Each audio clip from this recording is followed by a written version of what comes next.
Hello friends, मैं सुभाष चौधरी आप सभी का बहुत बहुत हार्दिक स्वागत करता हूं आपके अपने इस यूट्यूब चैनल पे।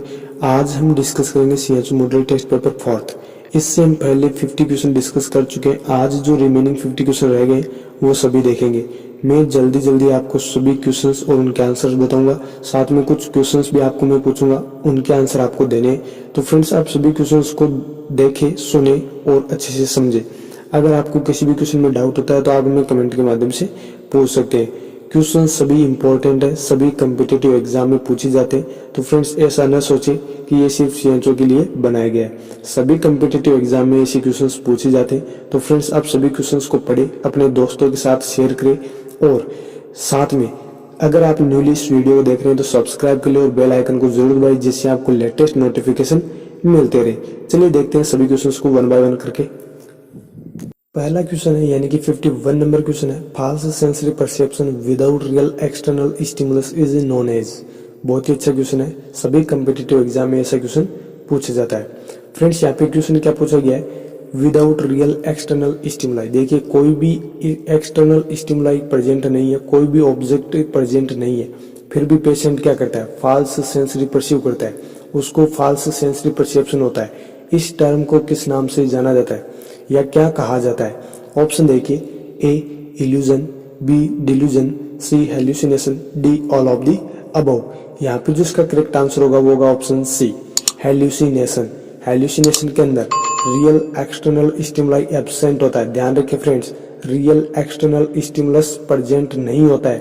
और इल्यूजन के अंदर क्या होता है, इल्यूजन के अंदर रियल एक्सटर्नल स्टिमुलाई प्रेजेंट होता है, साथ में फॉल्स सेंसरी परसेप्शन भी होता है। तो दोनों में डिफरेंस आपको पता होना चाहिए, तभी आप आंसर सही कर पाओगे। नहीं तो आप इल्यूजन भी करके आ जाओगे क्योंकि आपको पता नहीं है।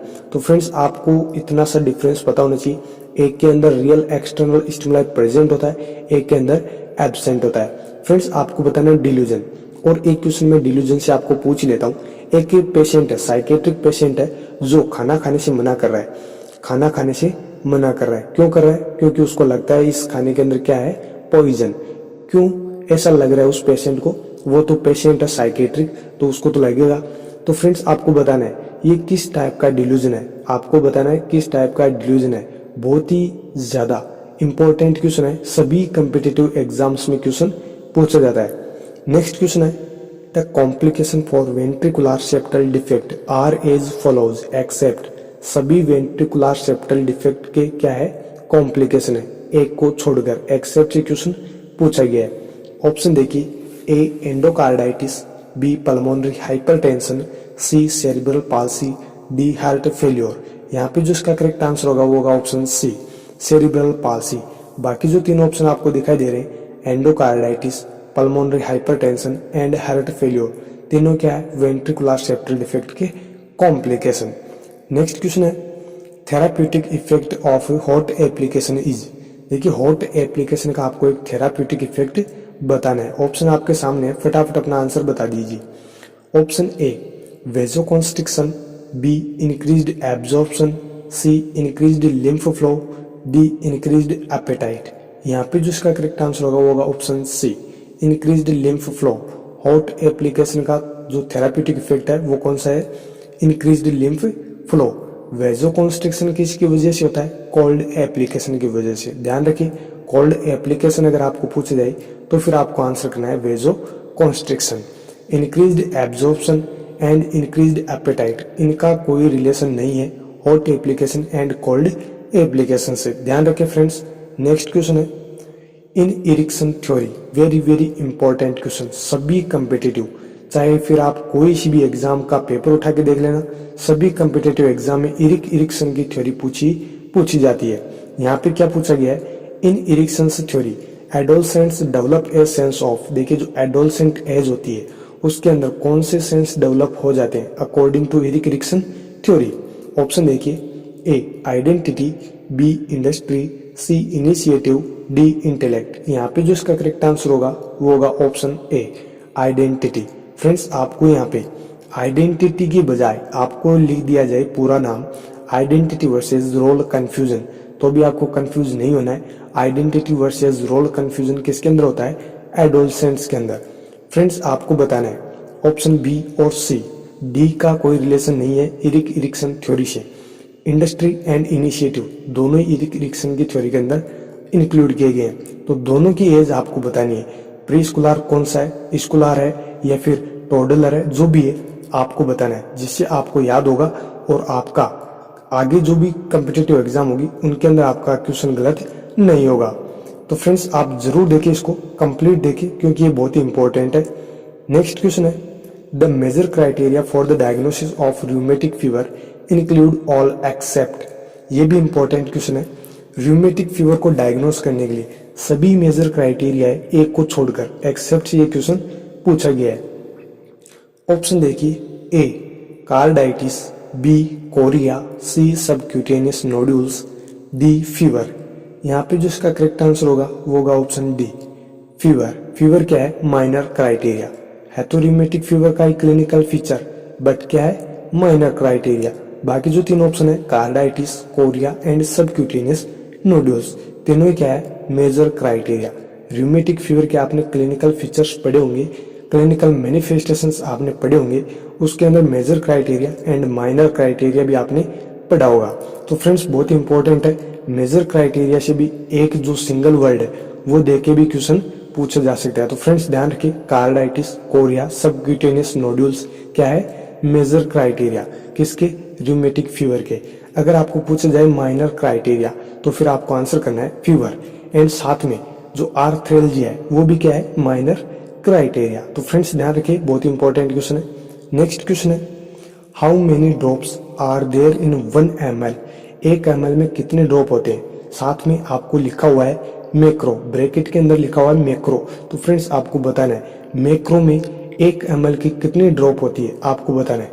ऑप्शन आपके सामने है, ए 15 ड्रॉप्स, बी 25 ड्रॉप्स, सी 60 ड्रॉप्स, डी 45 ड्रॉप्स। यहाँ पे जो इसका करेक्ट आंसर होगा वो होगा ऑप्शन ए 15 ड्रॉप्स। अगर आपको पूछा जाए मैक्रो तो फिर आपको आंसर करना है 15 ड्रॉप्स। अगर आपको पूछा जाए माइक्रो तो ऑप्शन आपके सामने यही है और आपको आंसर बताना है माइक्रो। माइक्रो के अंदर कितनी ड्रॉप्स होगी, फ्रेंड्स आंसर जरूर बताइए। नेक्स्ट क्वेश्चन है a newborn baby with the head circumference of 35 centimetre will be having an optimal head circumference of 45 centimeter will be at dash dash dash age। Friends बहुत ही अच्छा question है, ये कैसे भी घुमा फिरा के क्वेश्चन पूछा जा सकता है। अभी मैं बताऊंगा आपको कैसे क्वेश्चन पूछे जाते हैं। यहाँ पे ऑप्शन देखिए पहले, यानी कि क्वेश्चन को समझिए पहले, क्वेश्चन क्या पूछा गया है। एक न्यूबॉर्न बेबी है जिसका हेड सर्कमफेरेंस कितना होता है, 35 सेंटीमीटर। ये कब का है, जब वो बर्थ होता है, जब भी बेबी का बर्थ होता है तो उसका हेड सर्कमफेरेंस होता है 35 सेंटीमीटर। अब आपको पूछा गया है 45 सेंटीमीटर, इसकी जो ऑप्टिमम जो हेड सर्कमफेरेंस है, ऑप्टिमम साइज में उसका हेड सर्कमफेरेंस है वो बताया गया आपको 45 सेंटीमीटर।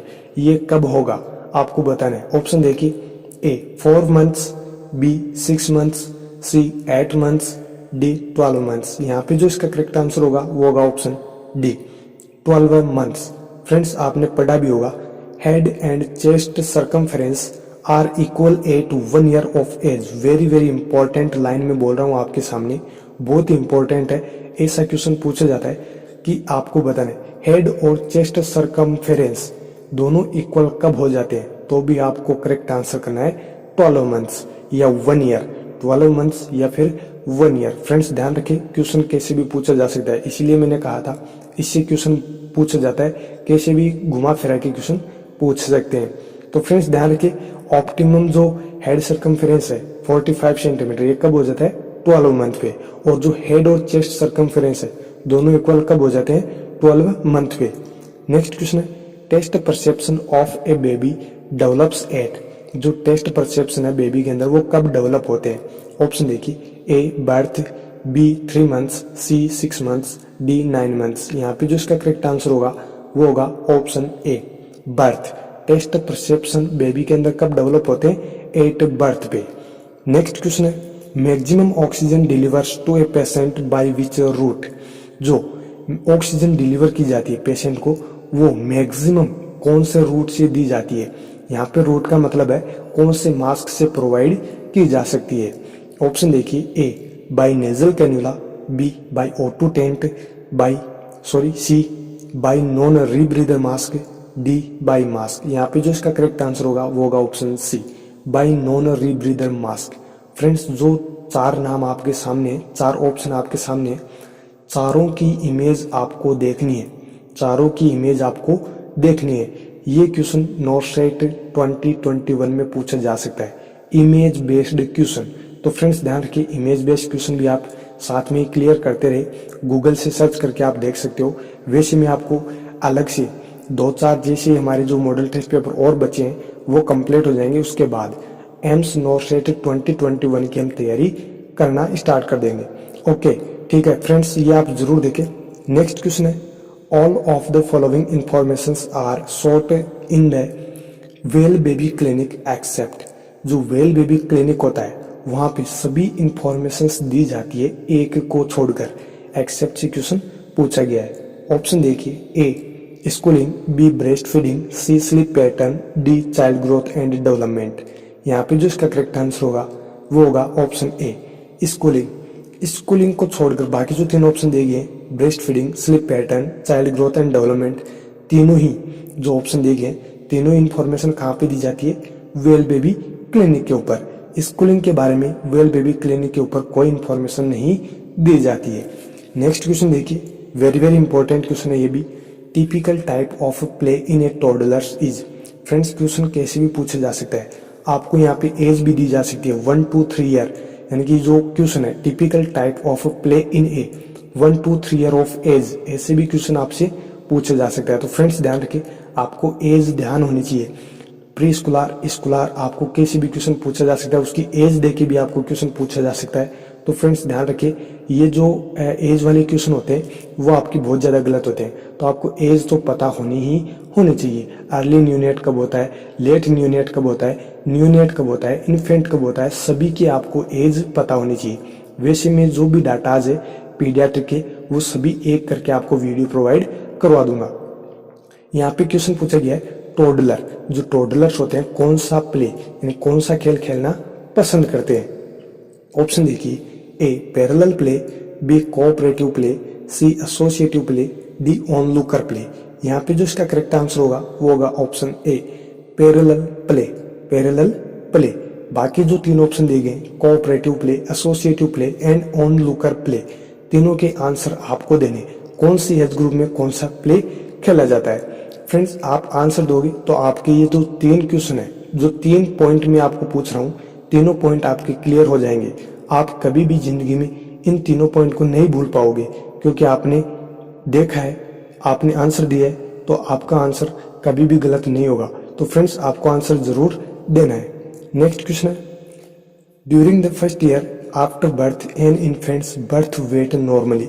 देखिए जो बर्थ के बाद जब 1 साल का बेबी हो जाता है तो उसका नॉर्मली जो बर्थ वेट है वो कितना हो जाता है।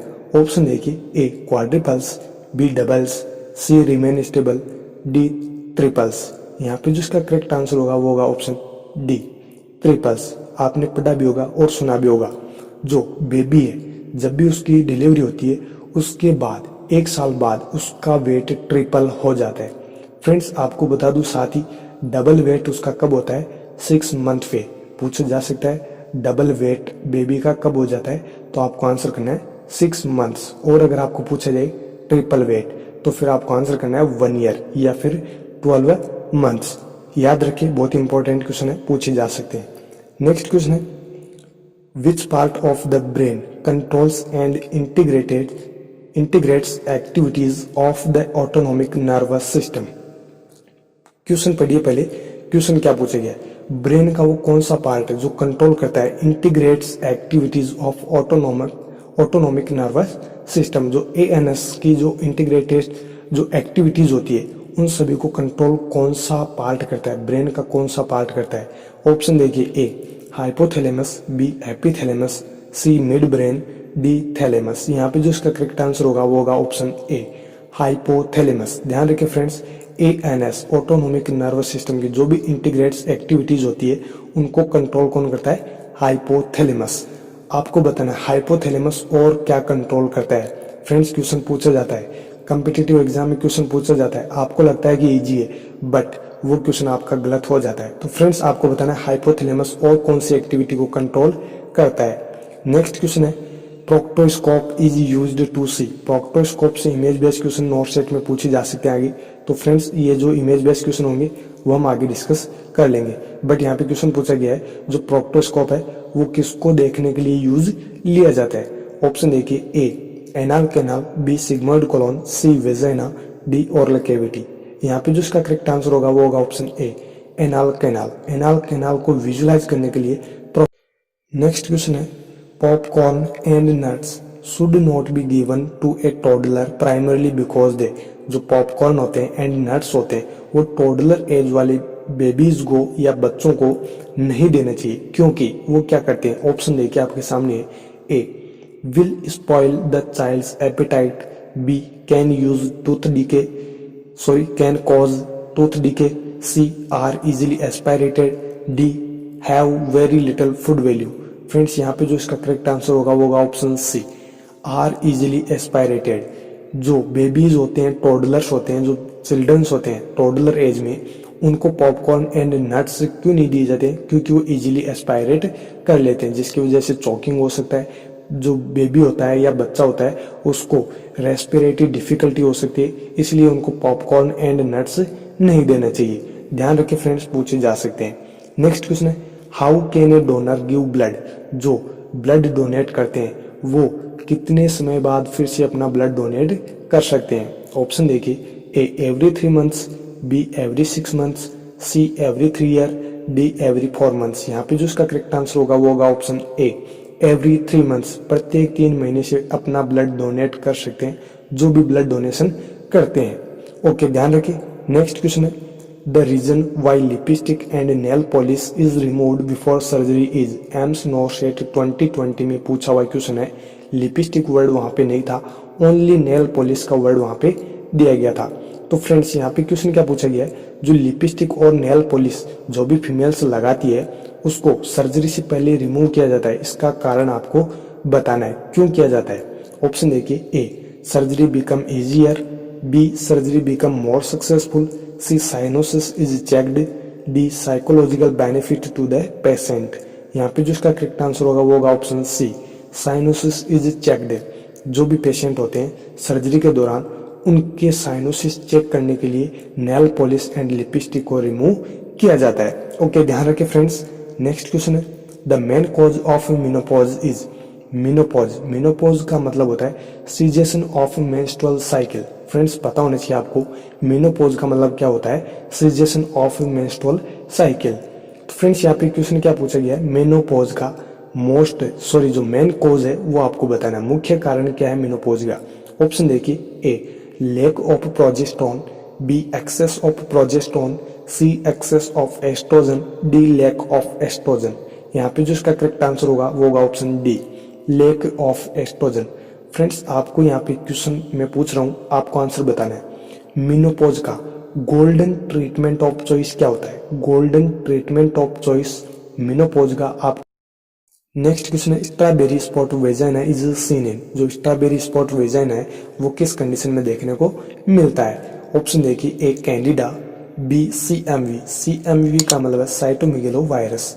नेक्स्ट सी ट्रिकोमोनियासिस, डी हर्पीज सिंप्लेक्स वायरस। यहाँ पे जो इसका करेक्ट आंसर होगा वो होगा ऑप्शन सी ट्रिकोमोनियासिस। ट्रिकोमोनियासिस का अगर इन्फेक्शन हो जाता है तो फीमेल पेशेंट्स के अंदर स्ट्रॉबेरी स्पॉट वेजाइना देखने को मिल सकता है। नेक्स्ट क्वेश्चन है the average length of a normal newborn baby is.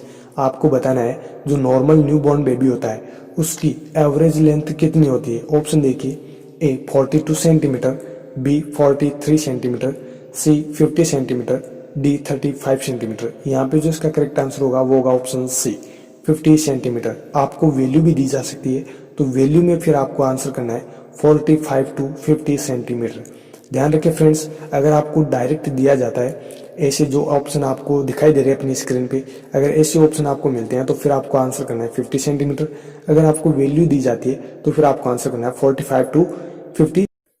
Next question है Ivan Pavlov has given the theory of. जो इवान पावलो है उन्होंने कौन सी थ्योरी दी थी। ऑप्शन आपके सामने है A operant conditioning, B motivation, C catharsis, D classical conditioning. यहाँ पे जो इसका करेक्ट आंसर होगा वो होगा option A, operant conditioning.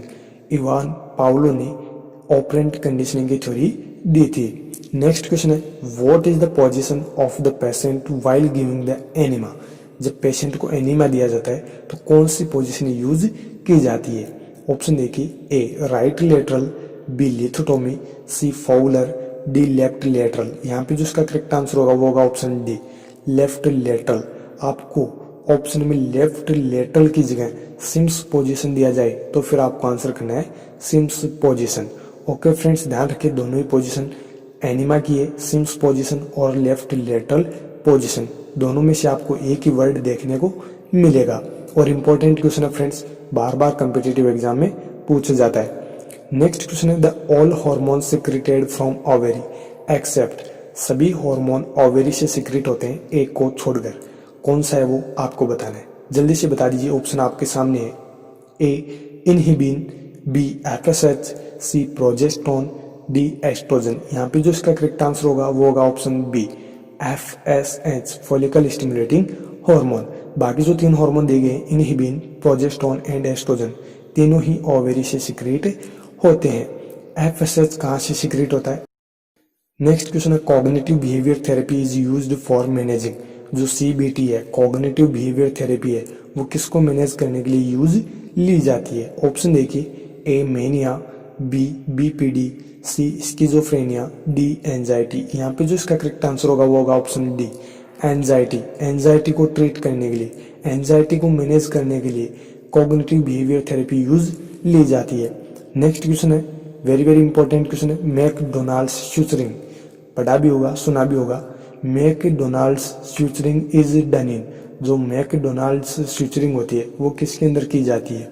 Option देखिए, A missed abortion, B septic abortion, C recurrent abortion, D complete abortion. यहाँ पे जो इसका करेक्ट आंसर होगा वो होगा option C, recurrent abortion. Recurrent abortion के अंदर कौन सी फ्यूचरिंग की जाती है, मैकडोनाल्ड्स। नेक्स्ट क्वेश्चन है, which type of enema is administered in case of poisoning. Poisoning के अंदर कौन से टाइप का एनिमा यूज लिया जाता है या एडमिनिस्टर किया जाता है। ऑप्शन देखिए, A anaesthetic enema, B stimulant enema, C sedative enema, D emollient enema. यहाँ पे जो इसका करेक्ट आंसर होगा वो होगा ऑप्शन बी, स्टिमुलेंट एनिमा।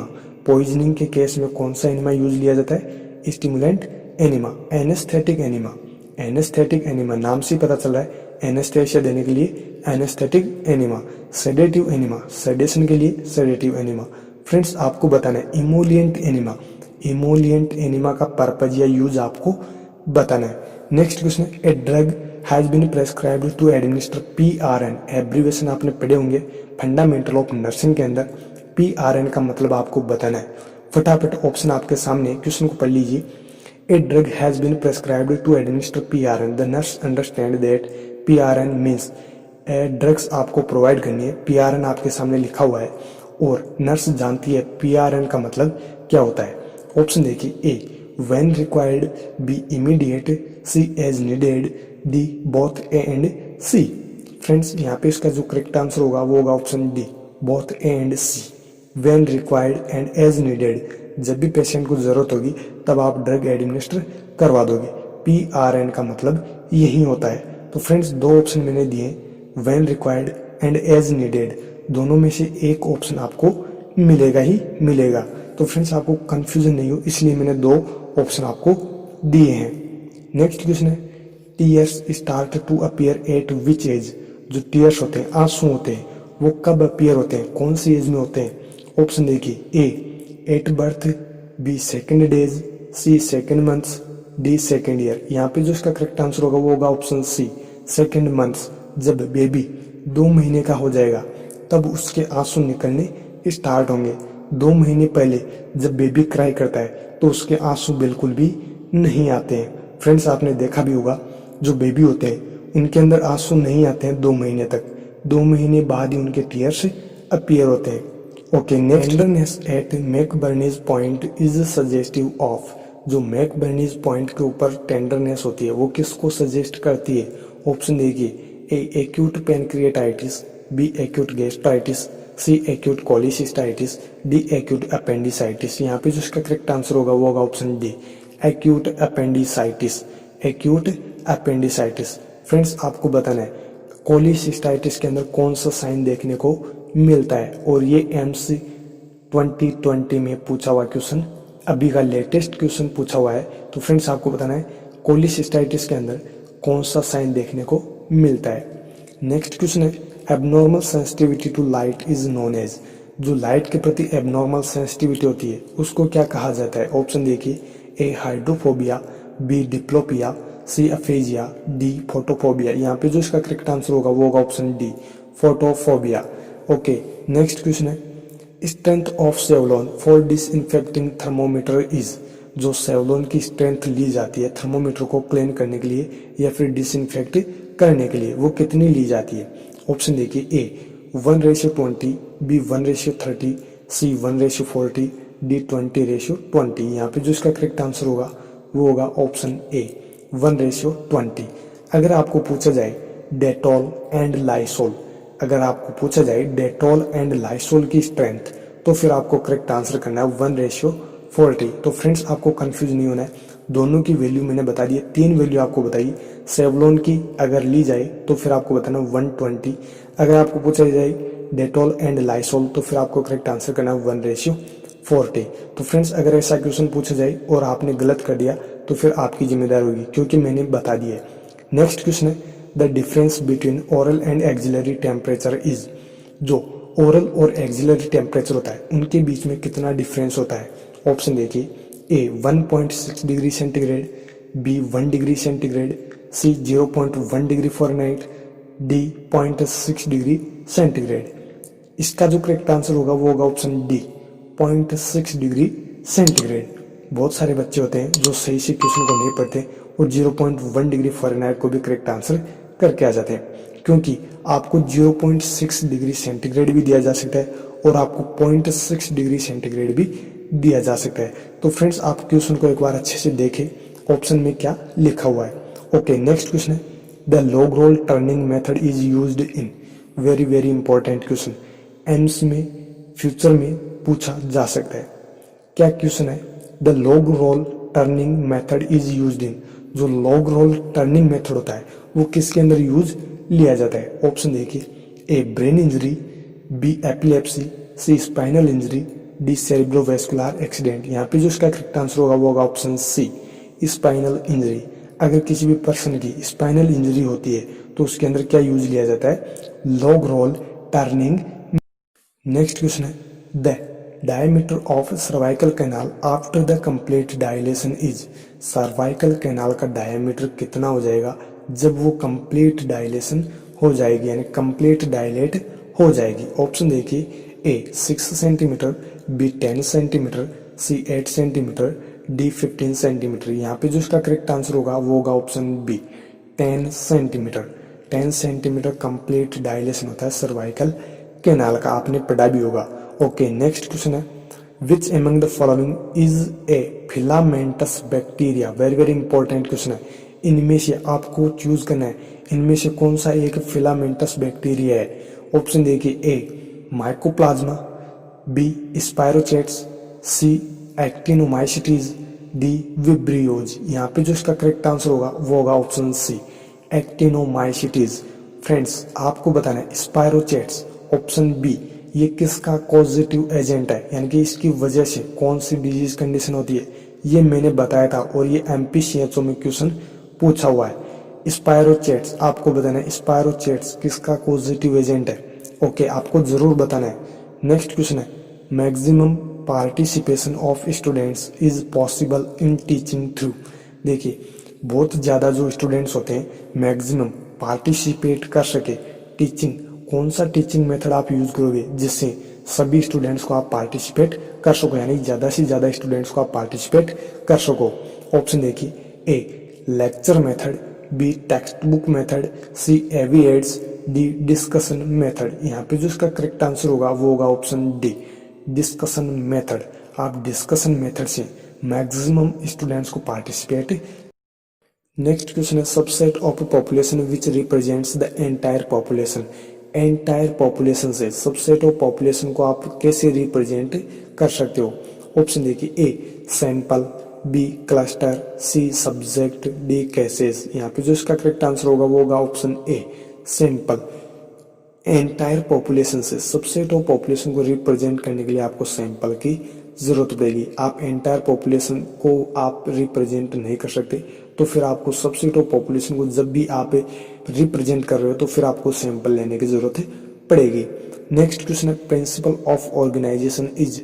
आपको बताना है ऑर्गेनाइजेशन का प्रिंसिपल, इनमें से कौन सा एक ऑर्गेनाइजेशन का प्रिंसिपल है? ऑप्शन देखिए, A planning, B directing, C authority, D division of labour. यहाँ पे जो इसका करेक्ट आंसर होगा वो होगा ऑप्शन सी ऑथोरिटी। देखिए ऑर्गेनाइजेशन का एक प्रिंसिपल है, कौन सा है? ऑथोरिटी। नेक्स्ट क्वेश्चन है, वेरी वेरी इंपॉर्टेंट क्वेश्चन है, fluid requirement of term baby on first day of life. जो टर्म बेबी बर्थ लेता है, यानी कि जब भी टर्म बेबी का बर्थ होता है उसके बाद उसको पहले दिन कितनी फ्लूइड की रिक्रूटमेंट होती है, कितनी फ्लूइड की रिक्वायरमेंट उसको होती है? ऑप्शन देखिए, ए 60 to 70 ml per kg, B 70 to 80 ml per kg, C 100 to 120 ml per kg, D 150 ml per kg। यहाँ पे जो इसका करेक्ट आंसर होगा वो होगा option A 60 to 70 ml per kg। Friends ये तो है टर्म बेबी की 60 to 70 ml per kg। आपको बताना है प्री टर्म बेबी को कितने फ्लूइड की रिक्वायरमेंट होती है? ऑप्शन आपके सामने एज इट इज है, आपको बताना है प्री टर्म बेबी की। टर्म बेबी की मैं आपको बता चुका हूँ, option A is correct answer 60 to 70 ml per kg। Next question है, dumping syndrome is a complication of. Friends very very important question है, डंपिंग सिंड्रोम आपने सुना भी होगा और पढ़ा भी होगा, आपको बताना भी है डंपिंग सिंड्रोम का मतलब क्या होता है। Dumping syndrome is a complication of. Dumping syndrome किसका कॉम्प्लिकेशन है? ऑप्शन देखिए, ए हिस्टेक्टमी, बी नेफ्रेक्टमी, सी सब टोटल गैस्ट्रेक्टमी, डी कोलेक्टमी। यहाँ पे जो इसका करेक्ट आंसर होगा वो होगा option C subtotal gastrectomy. Subtotal gastrectomy का कॉम्प्लिकेशन है डंपिंग। नेक्स्ट है, ineffectual straining at stool is known as. Defecation के दौरान जो इनइफेक्चुअल स्ट्रेनिंग करता है पेशेंट, स्टूल यानी कि पास आउट नहीं हो पा रहा है फिर भी उसको इनइफेक्चुअल स्ट्रेनिंग हो रहा है, ये कंडीशन कब देखी जाती है? डायरिया के अंदर। इसको किस नाम से जाना जाता है? Ineffectual straining at stool is known as. Option देखिए, A constipation, B steatorrhoea, C tenesmus, D all of the above. यहाँ पे जो इसका करेक्ट आंसर होगा वो होगा ऑप्शन सी टेनिसमस। टेनिसमस का मतलब होता है ineffectual straining at stool. Friends ध्यान रखिए क्वेश्चन पूछ। नेक्स्ट क्वेश्चन है, in head injury mannitol is given to. जब भी किसी पेशेंट की हेड इंजरी होती है तो उसको मैनिटोल दिया जाता है। क्यों दिया जाता है, क्या पर्पज है इसका? A prevent seizure, B treat headache, C decrease intracranial pressure, D decrease urine output. यहाँ पे जो इसका करेक्ट आंसर होगा वो होगा option C decrease ICP intracranial pressure. Intracranial pressure को डिक्रीज करने के लिए पेशेंट को मैनिटोल दिया जाता है। नेक्स्ट क्वेश्चन है, hospital acquired infection is called HAI is also known as. आपको क्वेश्चन पूछा जा सकता है जो हॉस्पिटल एक्वायर्ड इन्फेक्शन है उसको किस नाम से जाना जाता है? ऑप्शन देखिए, A iatrogenic infection, B zoonosis, C opportunistic infection, D nosocomial infection. यहाँ पे जो इसका करेक्ट आंसर होगा वो होगा option D nosocomial infection. Nosocomial infection is also known as hospital acquired infection. Friends आपको बताना है iatrogenic इन्फेक्शन। iatrogenic इन्फेक्शन क्या होता है आपको बताना है। क्वेश्चन पूछा जाता है iatrogenic इन्फेक्शन से भी, क्वेश्चन में आपको बताऊंगा, पहले आपको बताना है iatrogenic इन्फेक्शन किस में होता है। नेक्स्ट क्वेश्चन है, in hospital waste management plastic bag which colour is not used. देखिए जो हॉस्पिटल वेस्ट मैनेजमेंट होता है उसके अंदर जो प्लास्टिक के बैग यूज लिए जाते हैं इनमें से कौन से कलर का यूज नहीं लिया जाता है? बाकी सभी जो कलर कोडिंग है हॉस्पिटल वेस्ट मैनेजमेंट की वो सभी होती है, एक को छोड़कर। ऑप्शन देखिए, ए red, be green, C yellow, D blue. यहाँ पे जो इसका करेक्ट आंसर होगा वो होगा ऑप्शन बी ग्रीन। फ्रेंड्स यहाँ से जो क्वेश्चन पूछे गए थे एम्स नॉर्सेट 2020 में वो पूछे गए थे yellow bag and blue bag. जो इंस्ट्रूमेंट होते हैं जो वेस्ट डिस्पोजल होता है वो येलो बैग में कौन सा होता है? और ब्लू बैग में कौन सा होता है। इनसे क्वेश्चन पूछे गए थे, फर्स्ट शिफ्ट और सेकंड शिफ्ट दोनों शिफ्ट में क्वेश्चन पूछे गए थे। तो friends hospital waste management very very important topic है, ये आपको पढ़ना ही पढ़ना है। सभी कम्पिटेटिव एग्जाम में इससे क्वेश्चन पूछे जाते हैं। नेक्स्ट क्वेश्चन है the best method used for sputum disposal is. Sputum dispose करने का इनमें से कौन सा एक बेस्ट मेथड है जो यूज लिया जाता है। ऑप्शन देखिए, A fumigation, B burning, C use of bleaching powder, D use of phenol. यहाँ पे जो इसका करेक्ट आंसर होगा वो होगा option D, use of phenol. अगर आप स्पुटम डिस्पोजल कर रहे हो तो इनमें से कौन सा मेथड यूज करोगे, यूज ऑफ फिनॉल। फिनॉल एक हाईली डिसइंफेक्टिव एजेंट है, हाईली डिसइंफेक्टिव एजेंट है। तो फ्रेंड्स यहाँ पे पता रखना है आपको, जब भी आप स्पुटम डिस्पोजल करते हो तो आपको कौन सा केमिकल यूज करना है, phenol, use of phenol. Okay, next question है the best indicator of replacement fertility is. Replacement fertility का बेस्ट इंडिकेटर इनमें से कौन सा है। ऑप्शन देखिए, A CBR crude birth rate, B TFR total fertility rate, C NRR net reproduction rate, D GRR gross reproduction rate. यहाँ पे जो इसका करेक्ट आंसर होगा वो होगा option C, NRR। Replacement fertility का बेस्ट इंडिकेटर होता है NRR नेट रिप्रोडक्शन रेट। ध्यान रखिए फ्रेंड्स, पूछा जा। नेक्स्ट क्वेश्चन है 7 weeks after conception the product of conception in the uterus is termed as. Conception के 7 वीक बाद जो प्रोडक्ट कंसेप्शन का है यूट्रस के अंदर, उसको हम क्या कहेंगे या किस टर्म से जाना जाता है। ऑप्शन देखिए, ए जाइगोट, बी फिटस, सी एम्ब्रियो, डी नियोनेट। यहाँ पे जो इसका करेक्ट आंसर होगा वो होगा ऑप्शन सी, एम्ब्रियो। फ्रेंड्स आपने पढ़ा होगा एम्ब्रियो 2 वीक से लेकर 8 वीक तक क्या कहलाता है, एम्ब्रियो। यहाँ पे पूछा क्या गया है 7 वीक, तो 7 वीक का क्या होगा, एम्ब्रियो। अगर आपको पूछा जाए 7 वीक की जगह 5 वीक आफ्टर कंसेप्शन, तो भी आपको आंसर करना है एम्ब्रियो। अगर आपको पूछा जाए 7 डेज आफ्टर कंसेप्शन, तो फिर आपको आंसर करना है ओवम। फ्रेंड्स ध्यान रखिए, ओवम की जो लेंथ होती है वो होती है 0 to 14 डेज, 0 to 14 डेज। अगर आपको पूछा जाए एम्ब्रियो, तो फिर आपको आंसर करना है 14 डेज to 8 वीक या 2 वीक to 8 वीक। और आपको पूछा जाए फिटस, तो फिटस आपको बताना है 9 वीक टू बर्थ, 9 वीक के बाद क्या कहलाता है, फिटस। नेक्स्ट क्वेश्चन है phlebography is the radiological procedure to visualise. जो फ्लेबोग्राफी है वो एक क्या है, रेडियोलॉजिकल प्रोसीजर, जिससे किसको विजुलाइज करते हैं। बहुत इंपॉर्टेंट क्वेश्चन है। फ्लेबोग्राफी एक रेडियोलॉजिकल प्रोसीजर है जिससे किसको विजुलाइज करते हैं। फ्रेंड्स आपने पढ़ा होगा फ्लेबाइटिस, फ्लेबाइटिस आपने एक डिजीज कंडीशन पढ़ी होगी। तो फ्रेंड्स आप अपना आंसर फटाफट बता दीजिए, हिंट मैंने आपको दे दिया है। ऑप्शन देखिए, A lymphatic system, B arterial system, C capillaries, D venous system. यहाँ पे जो इसका करेक्ट आंसर होगा वो होगा option D, venous system. Friends ध्यान रखिए, विनस सिस्टम को विजुलाइज करने के लिए फ्लेबोग्राफी यूज ली जाती है। नेक्स्ट एंड लास्ट क्वेश्चन, आज का इस पेपर का लास्ट क्वेश्चन है, बहुत ही इंपॉर्टेंट क्वेश्चन है। क्या है question, the most heat resistant and heat sensitive vaccine is. Very very important question है, आपको बताना है most heat resistant and heat sensitive vaccine इनमें से कौन सी है। ऑप्शन आपके सामने है, फटाफट अपना आंसर बता दीजिए। A tetanus toxoid, TT and DPT, B DT and OPV, C TT and OPV, D DPT and measles. यहाँ पे जो इसका करेक्ट आंसर होगा वो होगा option C, TT and OPV। Friends question में आपको सिंगल भी पूछा जा सकता है, आपको पूछा जा सकता है मोस्ट हीट रेसिस्टेंट वैक्सीन कौन सी है, तो फिर आपको आंसर करना है TT। अगर आपको पूछा जाए मोस्ट हीट सेंसिटिव वैक्सीन कौन सी है, तो फिर आपको आंसर करना है OPV। तो फ्रेंड्स ये था हमारा 4th मॉडल टेस्ट पेपर जो कंप्लीट हो चुका है। इसके बाद हम 3 मॉडल टेस्ट पेपर और देखेंगे। जैसे ही हमारे 3 मॉडल टेस्ट पेपर कंप्लीट होंगे, उसके बाद हम NOSET 2021 की तैयारी कंटिन्यू करेंगे। फ्रेंड्स आप सब्सक्राइब कर ले और बेल आइकन को जरूर दबाएं, जिससे आपको लेटेस्ट नोटिफिकेशन मिलते रहे, और अपने दोस्तों को भी शेयर करें जिससे उनका भी फायदा। फिर मिलेंगे एक नई वीडियो के साथ, तब तक आप हमारे साथ बने रहे। Thank you so very much.